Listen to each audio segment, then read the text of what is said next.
Hi students, welcome to chemistry concept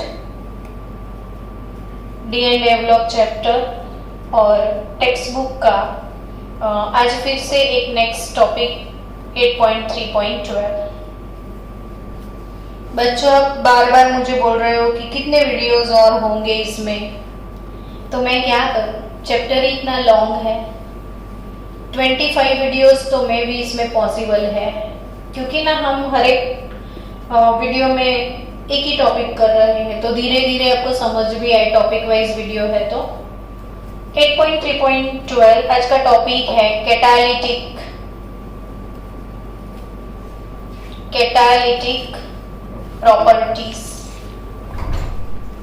हर एक video chemistry में कुछ ना कुछ नया आपको एक्सप्लेन करके जाएगा और एक एक छोटे छोटे कंसेप्ट आप समझते जाओगे, तो at the end of the day जब 12 का सिलेबस खत्म हो चुका होगा तो आपको बहुत अच्छा लगेगा कि हर एक चीज को आप जानते हो, समझते हो। चलो कैटालिटिक प्रॉपर्टी की बात की जाए तो क्यों कैटालिटिक प्रॉपर्टी और D&A ब्लॉक में है ना, तो वो इसलिए कि आज तक 11 तक अपने साइंस एंड टेक्नोलॉजी में या केमिस्ट्री में बहुत सारे इक्वेशंस पढ़े होंगे, और हर एक इक्वेशन पे कोई भी इक्वेशन है या कोई भी प्रिपरेशन है तो वो तो इंडस्ट्री में होती है ना, और कोई भी इंडस्ट्रियल प्रिपरेशन बिना कैटालिस्ट के कभी नहीं होती है। तो कैटालिस्ट क्यों डालते हैं आपको पता है? यस, बिना समझाए आप बोल गए कि जो रिएक्शन में पार्टिसिपेट नहीं करता है लेकिन रेट ऑफ रिएक्शन को इंक्रीज करता है।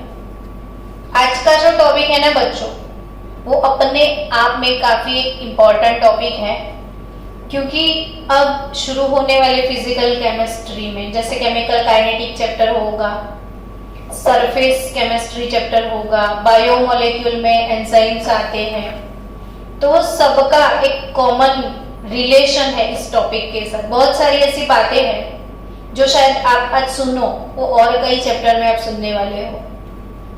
तो कैटालिस्ट होते क्या है?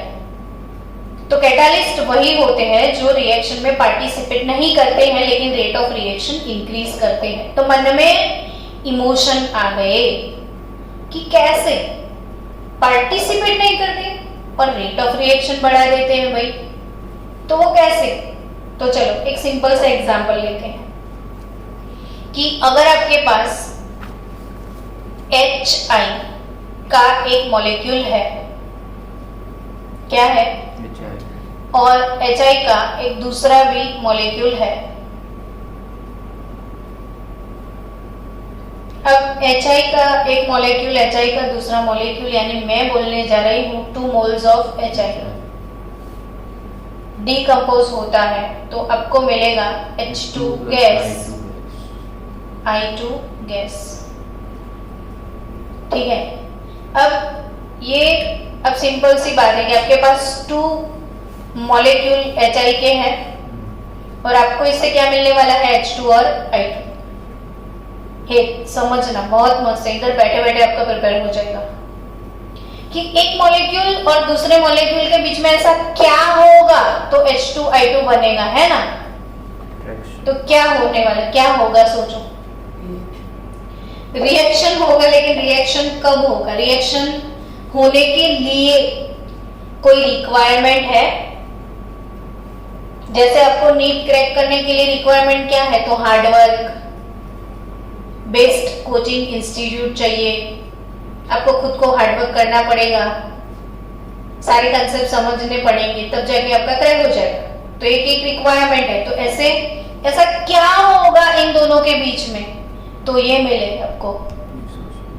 तो वही सोच रहा है। तो मान लो कि एक ये हार्ड स्फीयर है और ये दूसरा हार्ड स्फीयर है, दोनों मॉलिक्यूल के बीच में जोर से एक्सीडेंट होना चाहिए, है ना, जोर से ऐसे धम करके, अगर एक्सीडेंट हो गया तो क्या होगा वो समझो।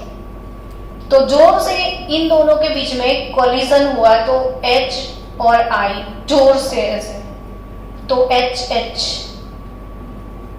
II के बीच में बॉन्ड बन जाएंगे। फिर धीरे धीरे इधर से डीकम्पोजिशन होगा। देखो ये HI जोर से धम, तो HH के बीच में कुछ बन गया बॉन्ड, II के बीच में कुछ बन गया बॉन्ड, एक एक्टिवेटेड कॉम्प्लेक्स बन गया। अब धीरे धीरे बीच से वो टूटेगा तो H2 और I2 मिल जाएगा। प्रिंस आया समझ में? यानी ये दो रिएक्टेंट के जो भी मॉलिक्यूल है, क्या दोनों रिएक्टेंट के जो भी मॉलिक्यूल है, इन दोनों के बीच में ऐसा क्या होगा कि प्रोडक्ट मिलेगा। तो पहली रिक्वायरमेंट दोनों के बीच में क्या होना चाहिए, कोलिजन होना चाहिए, है ना। दूसरी रिक्वायरमेंट जानते हो, वो कोलिजन विथ प्रॉपर एनर्जी। जोर से, मैं बार बार, मेरे रिएक्शन कैसे थे, दम से, इसलिए मैं बोली ताकि आपके कानों में वो सुनाई दे जोर से। अगर वो धीरे धीरे ऐसे पास आए और ये एक्सीडेंट हुआ, मीनिंगलेस एक्सीडेंट है। कोई बंदा साइकिल ऐसे ही लेके जा रहा है और दूसरा बंदा साइकिल ऐसे ही लेके जा रहा है, या ट्रक ऐसे खड़ा है और बंदा साइकिल लेके निकल रहा है और ऐसे कोलिजन हो गया, क्या मतलब, कुछ भी नहीं। लेकिन बहुत ज्यादा स्पीड में ऐसे ट्रक आ रहा है और वो साइकिल वाला ऐसे रोड क्रॉस कर रहा है और दोनों के बीच में कोलिजन हुआ तो कुछ प्रोडक्ट मिले आपको, मरा हुआ इंसान। समझे? यानी कभी भी कोलिजन कैसा होना चाहिए, जोर से, यानी प्रॉपर एनर्जी के साथ होना चाहिए। और तीसरा जानते हो, इन प्रॉपर डायरेक्शन। अगर ये HI का मॉलिक्यूल है, समझो ऐसे है HI का मॉलिक्यूल, और दूसरे मॉलिक्यूल में ऐसे कोलिजन हुआ, अब क्या मतलब, ये फेल कोलिजन है। यानी अब समझ चुकी हो कि 2 रिएक्टेंट मॉलिक्यूल है आपके पास, तो जब प्रोडक्ट मिलती है तो उसके लिए 3 रिक्वायरमेंट कौन सी है, फर्स्ट वाली कोलिजन, दूसरी वाली प्रॉपर एनर्जी के साथ कोलिजन, और तीसरी वाली प्रॉपर डायरेक्शन के साथ कोलिजन। डन।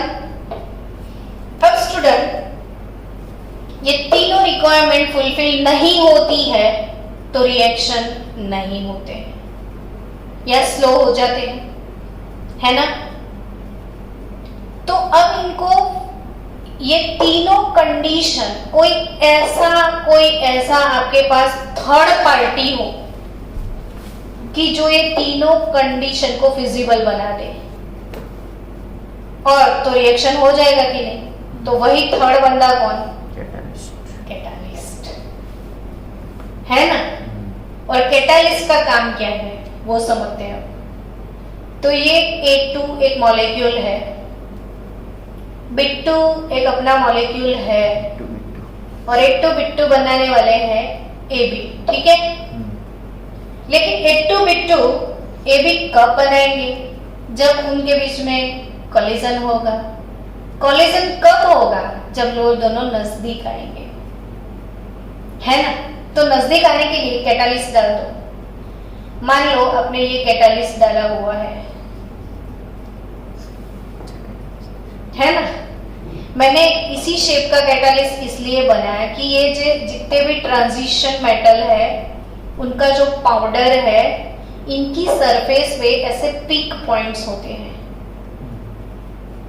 सब्जी में भी अपने करेला देखा है, उसकी बॉर्डर पे पीक पॉइंट होते हैं, ऐसे करेले की बॉर्डर पे, कंकोड़े की बॉर्डर पे भी ऐसा ही होता है। तो ऐसे ही इनके पाउडर में ऐसे पीक पॉइंट होते हैं। अब होता क्या है, तो ये पीक पॉइंट पे जो इलेक्ट्रॉन्स होते हैं ना, और आप जानते हो कि दुनिया में इलेक्ट्रॉन यानी एक छोटा सा मैग्नेट। यस, कितनी बार मैंने समझाया है कि मैग्नेटिज्म दुनिया में कौन लेके आया है, यानी each and every electron behaves like a small magnet। तो ये पीक पॉइंट पे जो इलेक्ट्रॉन्स होते हैं ना, इसमें मैग्नेटिज्म होता है। तो ये मैग्नेटिज्म ये A2 मॉलिक्यूल को अपनी तरफ क्या करेगा, खींचेगा। ये B2 को अपनी तरफ क्या करेगा। अब इन दोनों, ये फास्ट भागते हुए आ रहा है यहाँ पे एब्जॉर्ब होने के लिए इसके मैग्नेटिज्म की वजह से, ये भी फास्ट इसके मैग्नेटिज्म की वजह से इधर आ रहा है, दोनों ही आ रहे हैं तो ऑब्वियसली दोनों साथ हो गए और स्पीड से आ रहे हैं तो कॉलिजन भी हो जाएगा और आपको जल्दी से जल्दी प्रोडक्ट मिल जाएगा। आया कि नहीं कैटालिस्ट का रोल समझ में। यही सेम रोल एंजाइम के होते हैं आपके बायोलॉजी में। एंजाइम के ये जो पीक पॉइंट है ना, इसे आप एक्टिव साइट बोलते हो, एक्टिव साइट बोलते हो। और एंजाइम के जितनी भी एक्टिव साइट होती है वो रिएक्टेंट मॉलिक्यूल को अपनी साइट की तरफ अट्रैक्ट करते हैं और साइट में बाइंडिंग भी होता है और दोनों के एक साथ बाइंडिंग होने की वजह से इन दोनों के बीच में रिएक्शन फास्ट हो जाता है। तो ये होता है कैटालिटिक प्रॉपर्टी और ये प्रॉपर्टी सिर्फ गॉड गिफ्टेड है डी एंड ए ब्लॉक वालों को, बाकी सब इतने अच्छे कैटालिटिक प्रॉपर्टी वाले नहीं हैं, आप लोग जानते हो। और अब एक काम करना, अब जब भी कोई रिएक्शन पढ़ो या जब भी कोई प्रिपरेशन पढ़ो और उस पर कोई कैटालिस्ट आए तो वेट करके सोचना है कि कौन से ब्लॉक का है, तो सब इसके होंगे। देखो निकल, आपने हमेशा ना कैटालिस्ट में कौन सा नाम सुना है वो बता दो आपको। यस, निकल सुना होगा, प्लेटिनम सुना होगा, पैलेडियम सुना होगा, कॉपर देखा होगा, आयरन देखा होगा, वेनेडियम पेंटॉक्साइड देखा होगा, रोडियम देखा होगा, जानी कितने कभी भी आप कैटालिस्ट देखो कौन से ग्रुप के हैं, डी एंड ए ब्लॉक के। और एक चीज बता दो आपको जो कि हमारे बोर्ड में एज एन एमसीक्यू पूछ लिया था कि हमारा जो ग्रुप नंबर 5 है पीरियोडिक टेबल का कौन सा ग्रुप, और 5 to आप ग्रुप नंबर 11 के साइड मूव ऑन होते हो। जैसे हमने पीरियोडिक प्रॉपर्टी पढ़ते हैं, लेफ्ट टू राइट मूव होते हैं तो ये इंक्रीज होता है, ये डिक्रीज होता है, ऐसा वैसा सब पीरियोडिक ट्रेंड्स। वैसा एक पीरियोडिक ट्रेंड है जो मैं बता रही हूँ, सुनो समझना कि ग्रुप नंबर 5 से कहाँ जाओगे, 11 की साइड मूव ऑन होते हो तो कैटालिटिक प्रॉपर्टी इंक्रीज होता है, यानी best catalyst of the world group number 11 जिसमें गोल्ड है, कॉपर है, वीआईपी लोग हैं। ग्रुप नंबर 11 के लोग कौन कौन से हैं, तो ग्रुप नंबर 11 में कॉपर, सिल्वर,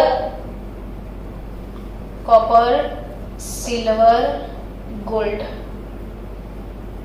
और उसके बाजू वाले ग्रुप में प्लेटिनम, पैलेडियम, निकल, प्लेटिनम, पैलेडियम। देखा आपने, ये लोग सबसे ज्यादा कैटालिटिक प्रॉपर्टी पजेस करते हैं और इसलिए सबसे ज्यादा एज अ कैटालिस्ट ये लोग यूज होते हैं। तो बस वही चीज है आपकी टेक्स्ट बुक में, लेकिन आपकी टेक्स्ट बुक में किया गया इन लोगों ने कि कैटालिटिक प्रॉपर्टी में बहुत सारी इंफॉर्मेशन आपसे शेयर कर ली, तो वो सारी इंफॉर्मेशन आपको रटनी पड़ेगी क्योंकि ना वो एमसीक्यू में आ जाएगी, तो एक एक छोटी छोटी चीजों को आपको याद करना पड़ेगा। लेकिन क्यों, कैटालिस्टिक प्रॉपर्टी का जो भी फंडा था वो मैंने क्लियर करवा दिया आपको। अब हम आपकी टेक्स्ट बुक की थियोरी को थोड़ा इजी वे में कन्वर्ट कर लेते हैं, पॉइंट्स बना बना के लिख लेते हैं ताकि आपको समझ आ जाए कि transition metal and their compounds are known. Transition metal, पहला पॉइंट क्या है टेक्स्ट बुक का कि transition metal and their compounds are known for their catalytic properties, यानी ये फेमस लोग हैं कैटालिटिक एक्शन के लिए। मैंने कौन सा पीरियोडिक ट्रेंड सिखा एक बार फिर से बोल दो तो भूल गए हो तो ग्रुप नंबर 5 से कौन सी तरफ मूव ऑन करते हो आप, 11 की साइड, तो कैटालिटिक प्रॉपर्टी और बेस्ट कैटालिस्ट ग्रुप नंबर 10, 11 में आपको मिलेंगे।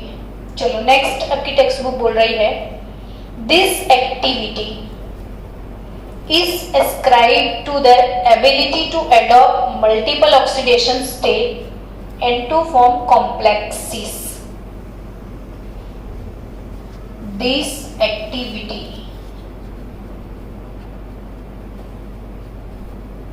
Is ascribe to their ability, इनकी ये एक्टिविटी की वजह से इनमें कौन सी एबिलिटी है, तो ability to adopt multiple oxidation state. एक तो क्यों ये एक्टिविटी इनकी बेस्ट है समझाओ। तो एक चीज हमने ट्रांजिशन मेटल में अच्छे से पढ़ी थी, एक टॉपिक, वो कौन सा टॉपिक था याद करो तो, ऑक्सीडेशन स्टेट वाला याद आया आपको टॉपिक? कौन सा टॉपिक मैं बता रही हूँ? ऑक्सीडेशन स्टेट वाला।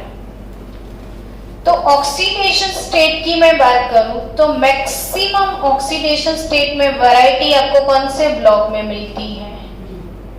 डी ब्लॉक में। वेट करना 1 मिनट के लिए बच्चों, होल्ड कर। हेलो स्टूडेंट्स, फिर से ध्यान से सुनो कि कैटालिटिक एक्टिविटी आपकी टेक्स्ट बुक में वही डिस्क्राइब किया है कि जो मैंने पहले आपको समझाया कि जितने भी ट्रांजिशन मेटल्स हैं उनकी सरफेस पे क्या होते हैं? Peak points. पिक पॉइंट पे फ्री इलेक्ट्रॉन्स होते हैं। पिक पॉइंट पे क्या होते हैं? ये फ्री इलेक्ट्रॉन्स की वजह से इनमें क्या होता है? मैग्नेटिज्म होता है। और मैग्नेटिज्म होने की वजह से क्या होता है? जो रिएक्टेंट के मॉलिक्यूल है ये इसकी जो सरफेस है इसके ऊपर एब्जॉर्ब हो जाते हैं। ये रिएक्टेंट ए, रिएक्टेंट बी जो भी है इनको अपने पास अट्रैक्ट करके बुलाते हैं, फिर इनकी सरफेस पे ये एब्जॉर्ब हो जाते हैं, फिर इन दोनों के बीच में रिएक्शन हो जाता है। तो यही रीजन की वजह से as a catalyst d block element maximum हम यूज करते हैं। तो एक ये रीजन है। और दूसरा कौन सा रीजन है? इनकी एक्टिविटी के पीछे रिस्पॉन्सिबल रीजन क्या? तो ability to adopt multiple oxidation state. यानी बच्चों यही डी ब्लॉक एलिमेंट ऐसे हैं जो एक से ज्यादा ऑक्सीडेशन स्टेट पजेस करते हैं।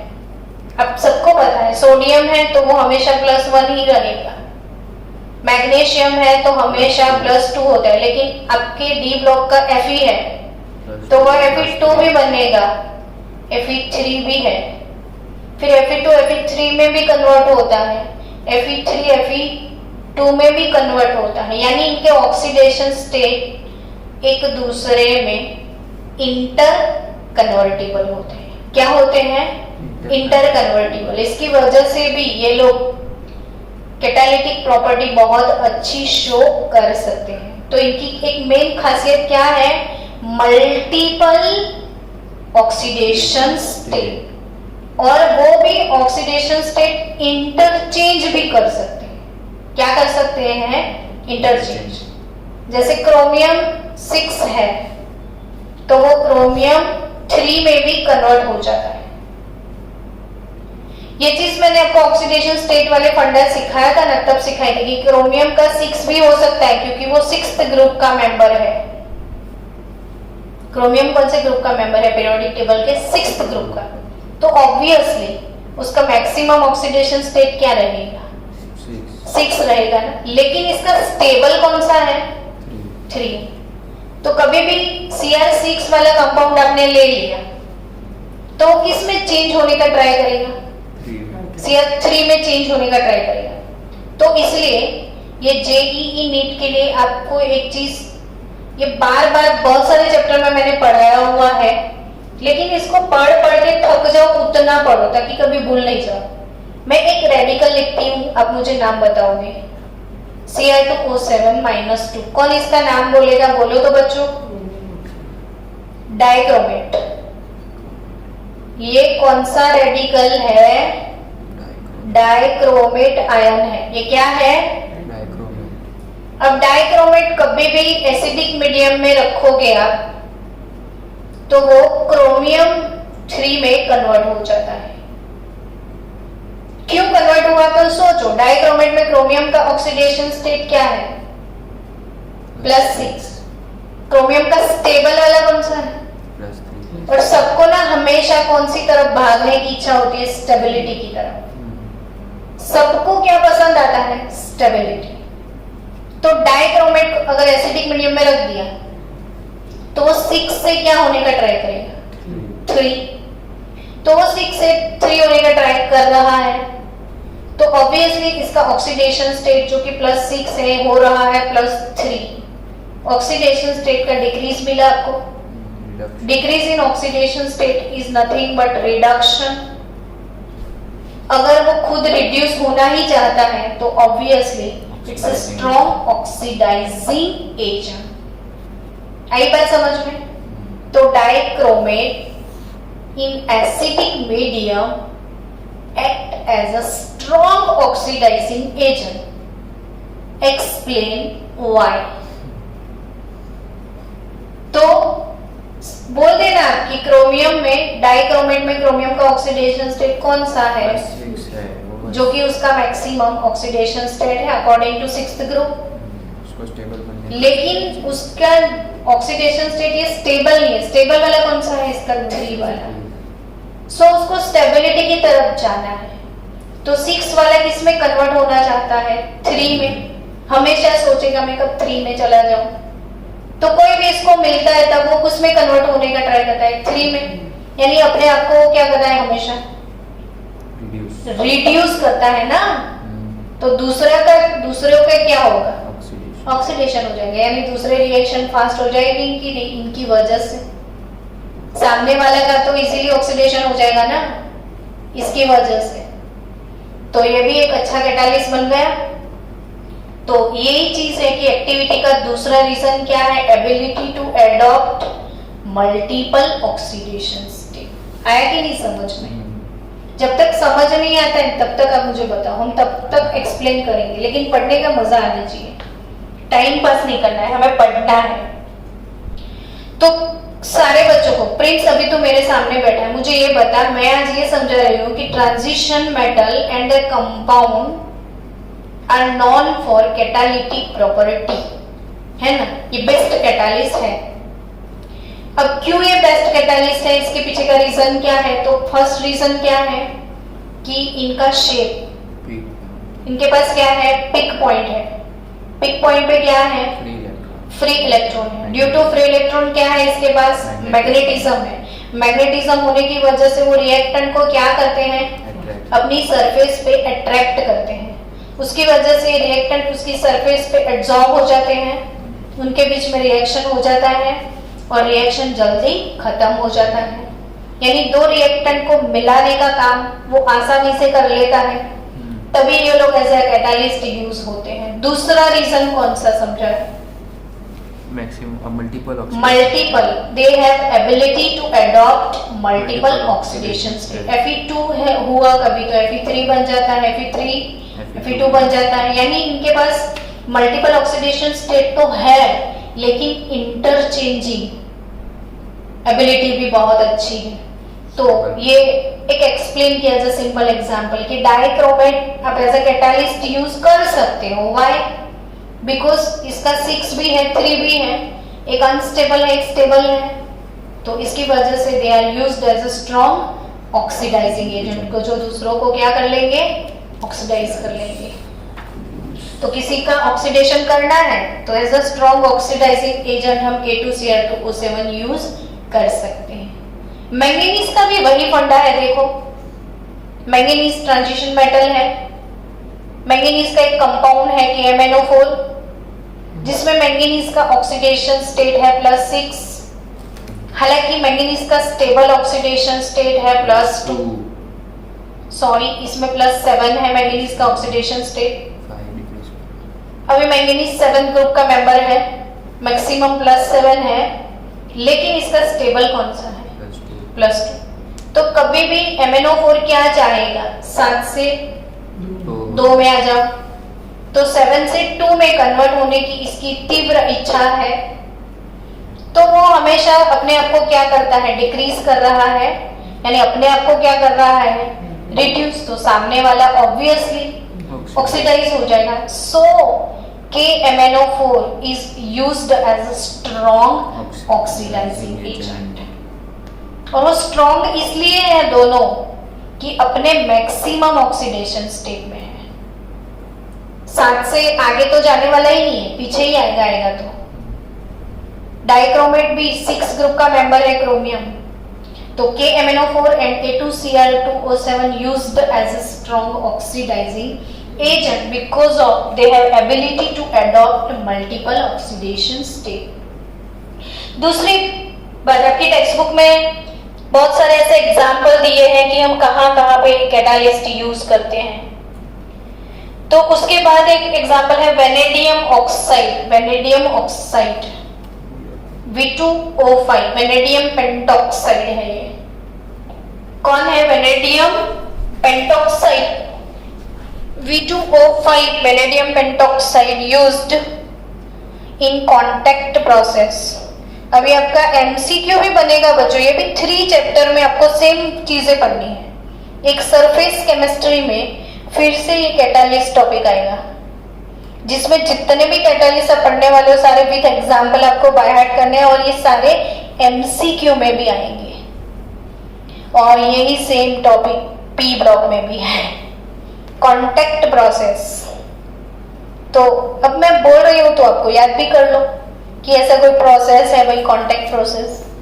अब कॉन्टैक्ट प्रोसेस किसके लिए यूज होता है पता है? अब 10th में पढ़ के आए हो लेकिन कुछ याद नहीं है। Production of sulphuric acid, Haber में नहीं है वेनेडियम पेंटॉक्साइड, कॉन्टैक्ट प्रोसेस में यूज होता है। कॉन्टैक्ट प्रोसेस किसके फॉर्मेशन की प्रोसेस है? सल्फ्यूरिक एसिड की। मैंने भेजा था आपको video. Sulphuric acid contact process से बनता है, जिसमें सल्फर डाइऑक्साइड का ऑक्सीडेशन होता है। देखो ऑक्सीजन एडिशन हुआ, ऑक्सीडेशन ऑफ सल्फर डाइऑक्साइड, वो कन्वर्ट होगा सल्फर ट्राइऑक्साइड में, तब ये कैटालिस्ट यूज होता है वेनेडियम पेंटॉक्साइड। तो in contact process we are using vanadium pentoxide as a catalyst for oxidation of sulphur dioxide. Next Haber की बात की है बुक में। हेबर प्रोसेस जानते हो वो किस लिए है? Haber process, Born Haber cycle वो अलग बात है, हेबर प्रोसेस की मैं बात कर रही हूँ। हेबर प्रोसेस नहीं सुना तो मैं क्या बोलूँ, आप मेरे पास वर्ड्स ही नहीं है कि अब तक हेबर नहीं सुना आपने। Anyone in the meeting? Hello everyone, Haber का नाम बताओ। हेबर का सुना है? किसमें यूज होता है हेबर प्रोसेस? हे भगवान, Haber is for production of ammonia gas. Haber का बच्चा अमोनिया। 10th में भी था हेबर। 10th का थोड़ा, 11th का।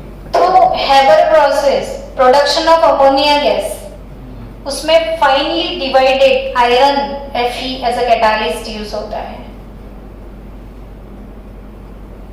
तो हेबर का कैटालिस्ट आयरन भी है, आयरन ऑक्साइड भी हम यूज कर सकते हैं।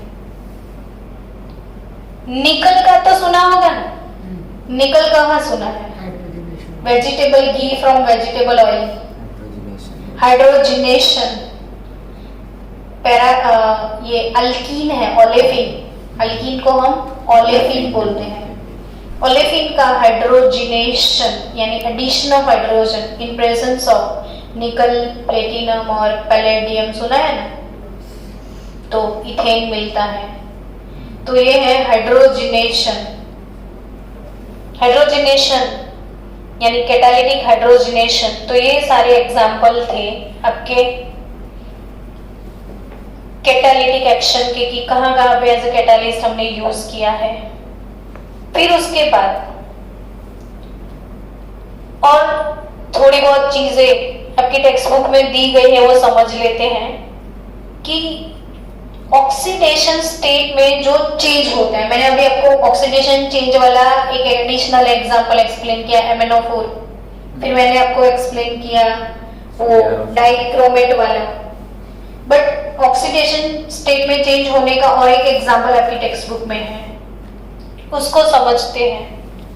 कि आयरन 2 Fe2, यहीं से नीट जी के एमसीक्यू आते हैं और हम सोचते हैं कि कितना टफ है, क्योंकि हम पढ़ते नहीं है ना, टेक्स्ट बुक नहीं पढ़ते। Fe2 आयरन 2 नहीं, iron 3 catalyze the reaction between iodide and persulfate ion, iodide and persulfate, यानी आपका आज काम हो जाएगा। इसके बहाने आपको परसल्फेट भी पता चलेगा कि कौन है। रेडॉक्स में तो बहुत बार आपको सुनाया है परसल्फेट के बारे में। परसल्फेट यानी कौन सा रेडिकल बोलो? S2O8-2 which is परसल्फेट। याद है ऐसा कोई एसिड पढ़ा? Caro's acid, Marshall acid. Marshall acid और केरोस एसिड में केरोस कौन सा? H2SO5 और ये मार्शल H2SO8 मार्शल एसिड, और इसका जो पीछे वाला part S2O8-2 it is persulphate ion. और आयोडाइड आयन मतलब क्या? I minus. और इन दोनों के बीच का रिएक्शन जो है, इनमें कैटालिस्ट कौन यूज होता है? Fe3। अब इसका रोल समझो। तो आयोडाइड पहले रिएक्शन लिख दे, 2I- plus S2O8-2 gives I2 plus 2SO4-2, I2 plus 2SO4-2, iodine और परसल्फेट, आयोडीन और परसल्फेट। ठीक है। अब स्टूडेंट आयोडीन परसल्फेट के बीच में रिएक्शन हुआ, आयोडीन सल्फेट मिला, पर जब हमने एज अ कैटालिस्ट Fe3 डाल दिया तो रिएक्ट कैसे करता है समझो। कि अगर हमने यूज किया Fe3 एज अ कैटालिस्ट तो वो सबसे पहले एक्टिवेट करता है आयोडाइड को, उसके साथ बॉन्ड बनाता है। Fe3 आयोडीन को I2 में कन्वर्ट कर लेता है और वो खुद चला जाता है Fe2 में। यानी क्या समझे? Change in oxidation state. इसमें वो अपनी सरफेस पे बाइंडिंग वाला फंडा नहीं है, इसमें ऑक्सीडेशन स्टेट चेंज करके इसको ऑक्सीडाइज करना है, रिड्यूस करना है, वो फंडा है। तो Fe3 Fe2 में गया ना, हर जगह पे रेडॉक्स आता है नहीं, तो Fe3 Fe2 में गया, क्या हो गया? रिडक्शन हो गया। I-I2 में गया, क्या हो गया? ऑक्सीडाइज हो गया। अब ये इसमें Fe3 का रोल क्या हुआ कि इसको ऑक्सीडाइज कर दिया, है ना? तो ऑक्सीडाइज इसमें वही तो करना था, I2 ही लाना था।